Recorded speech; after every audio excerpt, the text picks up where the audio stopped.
Quand on pratique l'aquarelle, c'est pas toujours facile de s'y retrouver avec la multitude de matériel qui existe, surtout quand on débute. Notamment le papier qui est un allié de taille pour vous aider à pratiquer votre technique et vous permettre de vous améliorer le plus rapidement possible. Alors pour vous aider à y voir plus clair, j'ai testé pour vous un papier à 2 € le bloc et un papier à 10 € le bloc pour vous permettre de mieux comprendre les différences, les avantages, les inconvénients entre l'un et l'autre et vous aider de plus facilement faire votre choix par rapport à votre propre utilisation. Pour commencer notre test, nous allons nous concentrer sur la texture du papier. Sur le papier à 2 € le bloc, on voit que la texture est très marquée et on n'a par endroits des lignes lisses. Et quand on regarde au verso de la feuille, on remarque qu'on a des morceaux de papier qui sont collés et qui créent du coup cette texture lisse sur le recto. Ce qui fait qu'on n'a pas une texture uniforme sur tout le format de papier. Le verso est beaucoup plus lisse que le recto et du coup on comprend qu'en fait cette texture est une impression par pression sur le papier. Concernant le bloc à 10 €, on voit que la texture est beaucoup plus douce, beaucoup plus cotonneuse et bien plus uniforme et on ne fait aucune distinction entre le recto et le verso. Attention à ne pas vous tromper sur vos projets parce que ça peut faire une grosse différence quand vous appliquez la peinture. On continue avec le dessin. On voit que sur le papier à 2 €, le crayon accroche bien et que la graphite ressort beaucoup. Sur le papier à 10 €, la graphite est beaucoup plus douce et ressort beaucoup moins, ce qui nous permet d'avoir des croquis qui vont être bien plus aérés et nous permettre d'appliquer plus facilement la peinture et que le dessin en fait disparaisse quand on applique la peinture.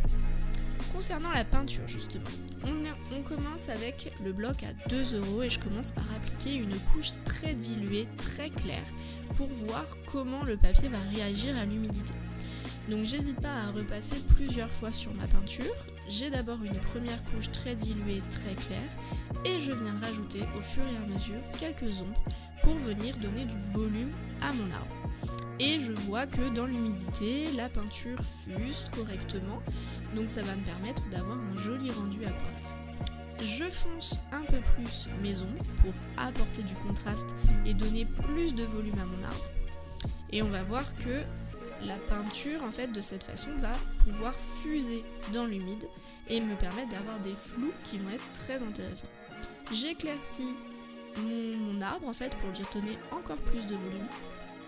Et je me concentre ensuite sur mon tronc et on voit quand j'applique la peinture sur le tronc que la texture du papier ressort. Alors là on veut un effet écorce donc c'est plutôt intéressant.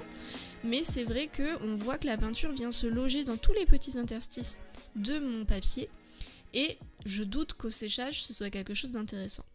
Pour l'écorce, ça fonctionne. Par contre, vous voyez que là, pour l'herbe, je voudrais avoir quelque chose d'un petit peu plus doux. Et au final, on voit avec cette texture très très marquée que la peinture est vraiment très puissante.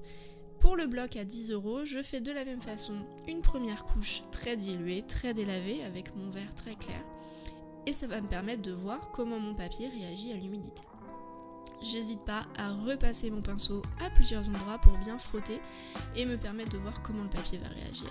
Je viens foncer avec un vert un petit peu plus sombre et vous voyez que là la peinture elle fuse, elle s'en va entre l'humide et le papier. Vous voyez que les fusions sont beaucoup plus éclatantes sur le papier à 10 € plutôt que sur celui à 2 €.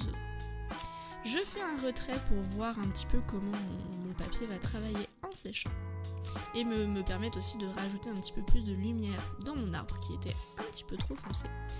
Je retravaille un petit peu la forme et je viens faire mon tronc. Et là vous voyez que pour le tronc, on voit quand même la texture qui ressort mais beaucoup moins que sur l'autre et très certainement au séchage, on va avoir un effet qui va être beaucoup plus intéressant. Je passe ensuite à la terre en ajoutant un petit peu de mousse au sol et là on voit que le rendu est beaucoup plus flou, beaucoup plus diffus et moi c'est un effet qui m'intéresse un petit peu plus. Je force mes ombres sur le tronc pour avoir un contraste plus élevé et je rajoute également du contraste dans mes feuilles pour donner un peu plus de volume à mon arbre. On voit la différence entre les deux, donc déjà ce qui marque, ce qui frappe, c'est surtout la différence d'éclat dans les couleurs. On voit que sur le papier à 2 € en séchant, les couleurs sont beaucoup plus fades, beaucoup plus ternes, alors que sur le papier à 10 € qui est à gauche, les couleurs sont beaucoup plus éclatantes. Du coup, je rajoute du contraste sur ma partie droite pour pouvoir avoir un peu plus de volume. Je force également mon tronc pour lui donner une forme un petit peu plus sympa, et également dans les branchages qui sont dans l'arbre. Et vous voyez que j'ai besoin de vraiment forcer mes ombres le plus possible pour avoir un contraste qui soit intéressant. Je vais faire la même chose sur l'arbre de gauche, mais beaucoup moins marqué, puisque du coup mes couleurs restent très éclatantes et on voit que la peinture met un peu plus de temps à sécher. Le papier retient plus facilement l'humidité, donc c'est intéressant quand on est sur des projets assez longs. Et je force l'ombre au sol également, l'ombre portée de mon arbre. Sur le papier à 2 €, on voit que mon papier a gondolé un peu, l'humidité a du mal à s'évaporer, à partir, ce qui fait que mon papier a travaillé. Et donc ça va s'améliorer en séchant, mais quand on travaille dans l'humide, du coup on voit que le papier a du mal à réagir. Ce que je remarque également, c'est que à force de passer mon pinceau sur le papier, il a commencé à boulocher. Et ce qui fait que à force de passer mon pinceau encore et encore, je vais retirer du papier comme si j'avais gratté dessus. Alors que sur le papier à 10 €, on voit que les effets sont beaucoup plus flous, la peinture a bien séché, le verso n'a quasiment pas bougé. Le papier gondole légèrement, mais c'est vraiment très léger. Et on voit que les flous sont très intéressants. Les fusions fonctionnent bien et la peinture n'a pas bougé. On remarque également au niveau du retrait, là où j'ai retiré de la peinture, que le flou marche très très bien et on ne voit aucune distinction entre les différentes couleurs.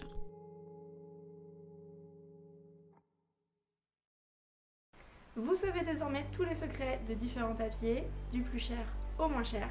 J'espère que cette vidéo vous aura plu. N'hésitez pas à vous abonner pour pouvoir être informé des prochaines vidéos qui vont venir. À très bientôt!